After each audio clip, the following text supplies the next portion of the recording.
একটি ছোট্ট ইঁদুরছানা কোথা থেকে যেন বিষের একটি শিশি চুরি করে আনল। খুব সাবধানে সে শিশিটাকে একটি চামচের উপর রেখে ধীরে ধীরে চামচটা উপরে তুলল। তার পরিকল্পনা ছিল সেই বিষটা ফুটন্ত সুপের পাত্রে ফেলে দেওয়া। ঠিক তখনই হঠাৎ করে রান্নাঘরের কর্মী দৌড়াতে দৌড়াতে চুলার কাছে চলে এলো। ইঁদুরছানাটি দ্রুত নিজেকে সামলে নিল এবং বিষের শিশিটাকে পড়ে যেতে দিল না। কিন্তু এখন সেটাকে ধরে রাখা তার জন্য ভীষণ কঠিন হয়ে পড়ছিল। হঠাৎ করেই চুলার আগুন দাউ দাউ করে জ্বলে উঠল। সবার মনোযোগ তখন আগুনের দিকেই চলে গেল। এই সুযোগে ইঁদুরছানাটি জোরে এক লাথি মেরে বিষের শিশিটা সুপের পাত্রে ফেলে দিল। সে নিজেও লাফ দিয়ে চুলার উপর উঠে বসল। মাত্র 2 থেকে 2.5 সেকেন্ডের মধ্যেই সেই বিষ সুপের সঙ্গে পুরোপুরি মিশে গেল। এই বিষটা ছিল একেবারে বিশেষ ধরনের।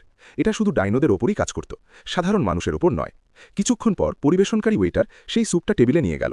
অজান্তেই ডাইনোরা মজা করে স্যুপ খেতে শুরু করল। কিন্তু পরের মুহূর্তেই তাদের শরীর খারাপ হতে লাগল। তারা টালমাটাল হয়ে হঠাৎ করে বাতাসে ছিটকে উঠল। মাটিতে পড়ার সঙ্গে সঙ্গেই তারা ভয়ঙ্কর ইঁদুরে রূপান্তরিত হয়ে গেল।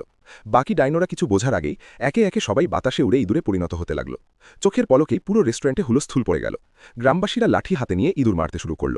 ডাইনোদের নেত্রী রাগে ফেটে পড়ল। কিন্তু ছোট্ট ইঁদুর ছানাটি হার মানেনি। সে এক ইঁদুরের পিঠকে স্প্রিংয়ের মতো ব্যবহার করে লাফিয়ে উঠে সরাসরি বিষটা নেত্রীর মুখের ভেতর ঢুকিয়ে দিল। নেত্রীর শরীর ভয়ঙ্করভাবে কাঁপতে লাগল এবং মুহূর্তের মধ্যেই সে একটি বিশাল আকৃতির ইঁদুরে পরিণত হয়ে গেল। ঠিক পরের মুহূর্তেই সে একটি হিংস্র ফার্সি বিড়ালের